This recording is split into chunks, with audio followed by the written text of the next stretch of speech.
Hello, and welcome to Book Circle. I'm Earl Weinberg. This time we will continue our reading of Mrs. Pringle of Fairacre by Miss Reed. Miss Reed is reminiscing about when she first moved into the schoolhouse as the new teacher and was making Mrs. Pringle's acquaintance. As we open, Miss Reed and her friend Amy are sitting in the garden chatting and having afternoon tea when Mrs. Pringle shows up. I made the necessary introductions and awaited the outcome with some interest. We had both risen at the approach of our visitor, and I invited her to share the bench. "I wish I could offer you tea," I apologized, "but I'm afraid it's all gone. Have a biscuit." Mrs. Pringle held up a hand as if she were stopping the traffic. "I don't eat between meals. It don't do the digestion any good." There seemed to be no adequate reply to this dictum. "I was just passing," the lady went on, "and thought I'd put this week's Caxley Chronicle through your door. No doubt you'd like to be up to date with what's happening. Fairacre News is on page 6. "Thank you. Very kind of you. I will let you have it back." "No need for that. I've read all I want. I always turns to the deaths first and then the wills, and if anybody local's up in Caxley Court, I sees what they've got. Not much usually. Probation or some such let-off, when a nice bit of flogging would be more to the point." I put the newspaper on the small space between Amy and me and resolutely avoided catching my old friend's eye. "Garden looks a real mess," she continued lugubriously. "I happened to see you going into Bob Willett's just now, so I suppose he'll be up to give you a hand." "That's right." "So I heard at the post office when I called in just now." The bench shuddered at Amy's ill-concealed mirth. "Would you like to look round the garden?" I asked. "Well, I knows it like the back of my hand, of course," replied Mrs. Pringle, "but it'd be nice to get out of this blazing sun for a few minutes, and there should be a few gooseberries about still." Amy accompanied us. Despite the heat, the long grass was damp, and Amy examined her elegant sandals. "Hot or not," observed Mrs. Pringle, "I always wears good sensible shoes. My mother brought us up to respect our feet. Nothing strappy or silly, she used to say, or you'll be storing up trouble for your old age, and she was right." At this double insult to her footwear and her advancing years, Amy could only respond with some heavy breathing. So far, I thought Mrs. Pringle was winning hands down. There certainly were some fine late gooseberries at the end of the garden, yellow translucent beauties dangling from the thorny branches. Mrs. Pringle eyed them greedily. "Do help yourself to a picking," I said, "if you could use some." "Very nice of you," she replied, still unsmiling. "Lucky I brought my bag." Amy and I helped, but Mrs. Pringle's speed at gooseberry picking was amazing. Within 10 minutes, 3 bushes were stripped and the oilcloth bag almost full. She straightened up reluctantly. "Must say I like a nice gooseberry pie," she said, "and now I'd best be off. Pringle gets in about now." At the gate she stopped. "I take it you'll need me on a Wednesday afternoon to do your house over? Been doing it for years now. If Wednesdays don't suit, what about Tuesdays?" I took a deep breath. "Can I let you know?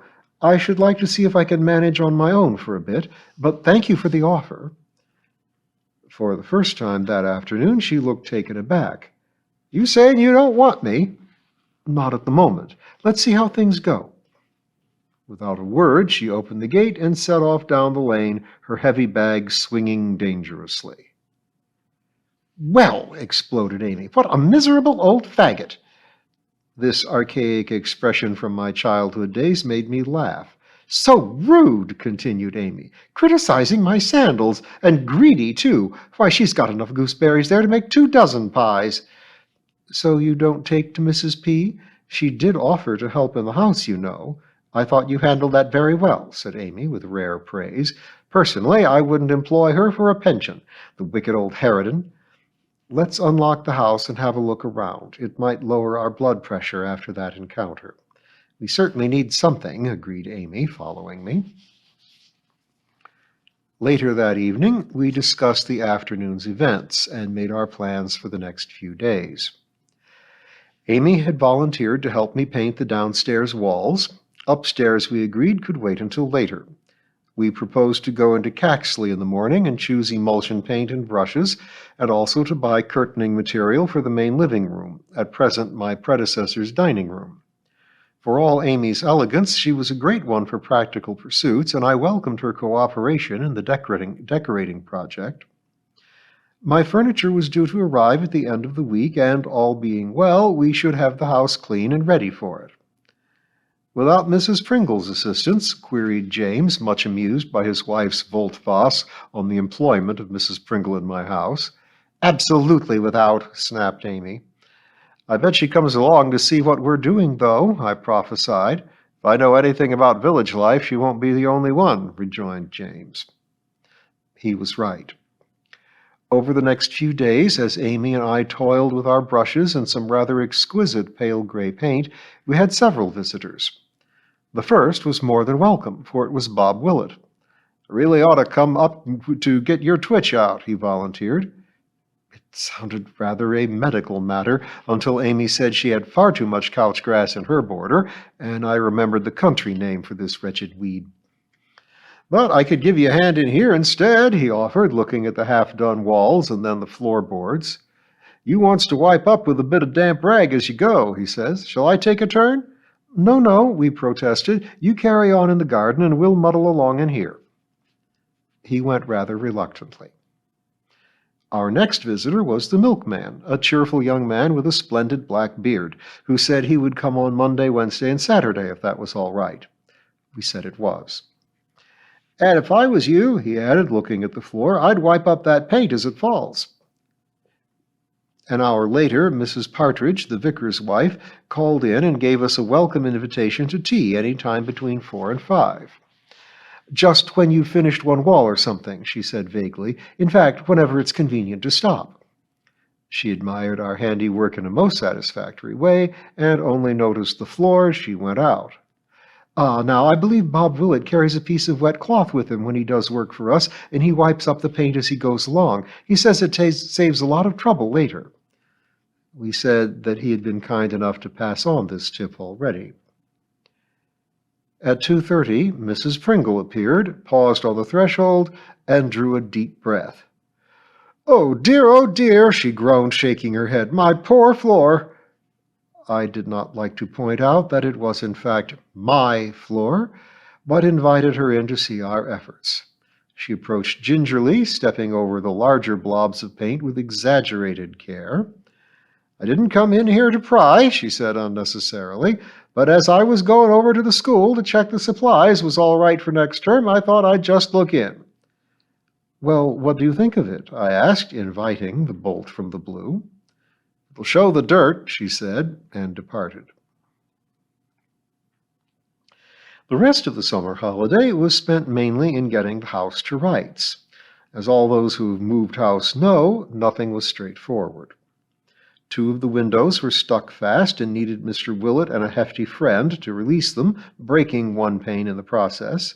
It meant a trip to Caxley for more glass. The man who laid the stair carpet forgot to put the underlay down first, the excuse being that his wife had given birth to twins in the early hours of the morning, and it had unsettled him. I wondered what it had done to his wife. The removal men were 3 hours late and made a mark on the beautiful new dove-gray paint. A nasty scratch had appeared on the side of my dressing table, but the men assured me that if I put it best side to London, meaning with that side against a wall where I did not want it, then all would be well. I never did find the tea cozy or the egg timer. My guess is they went back in the van. But gradually things were sorted out, and I grew fonder and fonder of my home as the days passed. Callers still dropped in with some excuse or other, and I was proud to show them over my new abode. I also paid a few calls myself, and one of them was to see Miss Clare, who lived at Beech Green, and would be my only member of staff and sole companion in our labors together. I had taken to her at first sight when I had come for the interview some months earlier. It had been a great comfort to know that Miss Clare, who had taught at Fairacre for many years, would be there as my support when I took up the post. Her cottage could have graced any of the beautiful Britain-type calendars. It had been thatched first by her father, and the straw renewed by a local young man who was making his name as a master thatcher. The garden was the perfect cottage mixture of summer flowers at the front and vegetable patch and lawn at the back. There were even hollyhocks doing their best to reach up to the eaves, with pansies and pinks at their feet.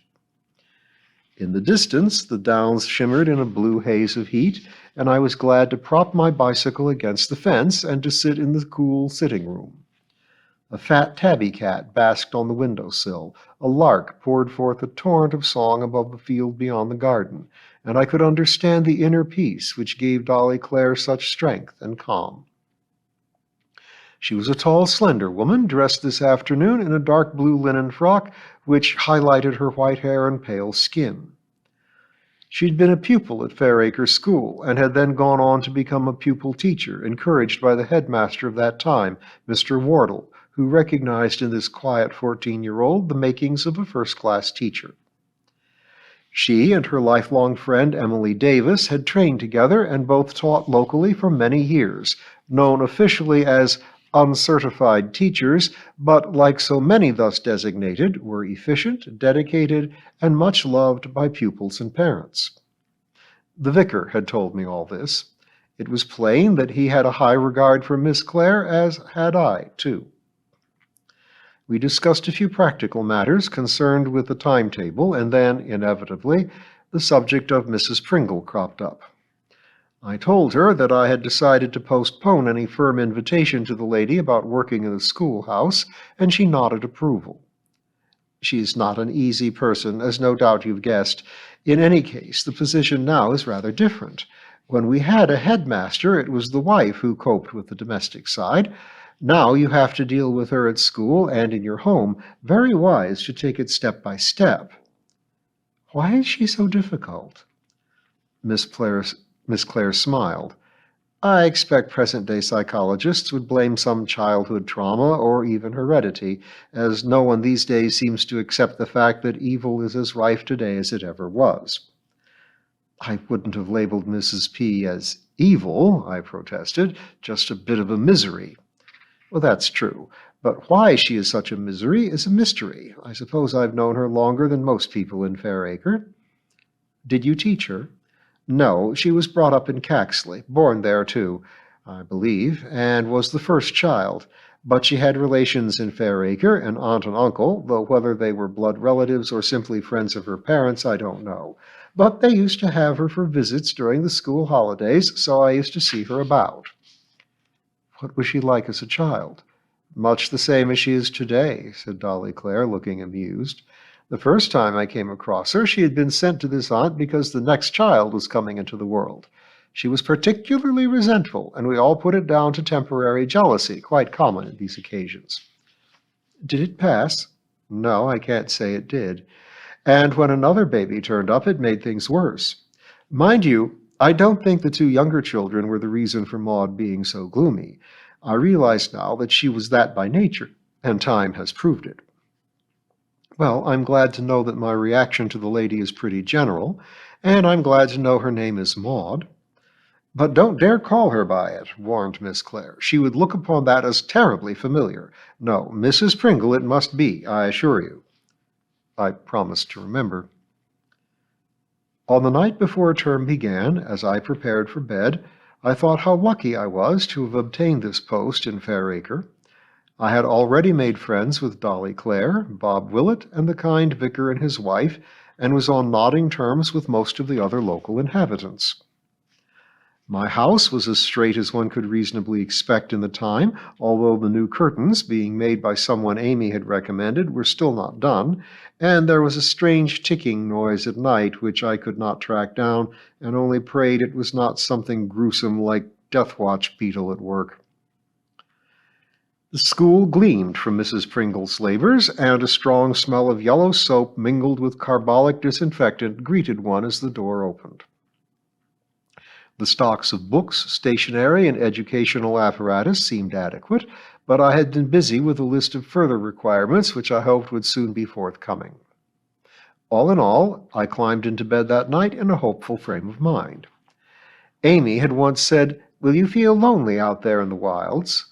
I could truthfully say that I had been so enchanted with my house and garden, the village, and the glorious countryside surrounding it, that I had not felt the faintest qualm of loneliness. And tomorrow I had no doubt that I should have other responsibilities which were equally absorbing. I was not so euphoric as to imagine that all would go smoothly. There would be frustrations and annoyances, possibly hostility from parents who preferred Mr. Fortescue's regime, but these thoughts did not stop me from sleeping from 10 o'clock until nearly 7 the next morning. Chapter 3. Bob Willett Remembers. There was no doubt about it, as all agreed, Mrs. Pringle was a good worker. Her chief passion was a fierce proprietary love of the 2 coke-burning stoves which dominated the infants' room and my own. These monsters had heated the school throughout many winters extremely efficiently. Each was surrounded by a sturdy fire guard with a brass top running round it. On this we dried gloves, socks, tea towels, scarves, and very useful it was. In bitterly cold weather, I warmed the children's milk in a saucepan kept for the purpose. Children with earache or toothache were placed with the afflicted area close to the stove's blessed warmth. All in all, each provided the classroom with much varied comfort. But Mrs. Pringle's attitude toward these charges of hers went far beyond our general gratitude and affection. Like the Romans, she had her household gods, and top of the list were Fairacre's 2 coke stoves. She did her duty conscientiously with the desks, cupboards, floors, and so on, and also came to wash up the dinner things. Everything sparkled, tea towels were snowy, the zeal with which she labored was highly commendable, but it was the stoves that meant the most to her. At the beginning of the term they had shone like jet with lots of blacklead and Mrs. Pringle's elbow grease. The cast-iron lids were much indented with a pattern, and by dint of skillful use of a blacklead brush these ornamentations stood out splendidly.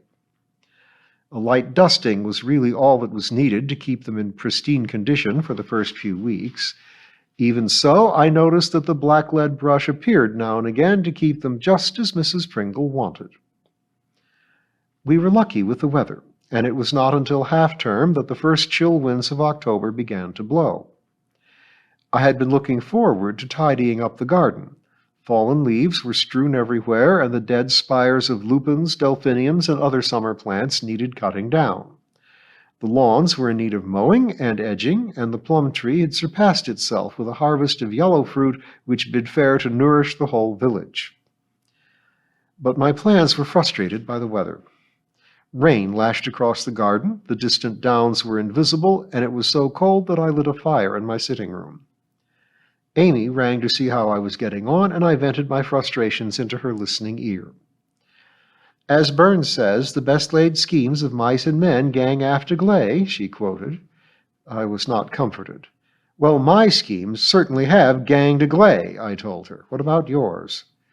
We're off to a wedding tomorrow, and apart from a Mackintosh Wellingtons and a sou'wester, I can't think what to wear. Thermal underwear for a start, and then anything warm under the mac. I expect you're right. And how are things with you? Is Mrs. Pringle still playing up? Mrs. Pringle, I said forcefully, will be lighting the school stoves this week, come hell or high water, if this weather lasts. Atta girl, said Amy, putting down the receiver. And we'll follow Miss Reed into her first October and first rainy weather of her new career next time.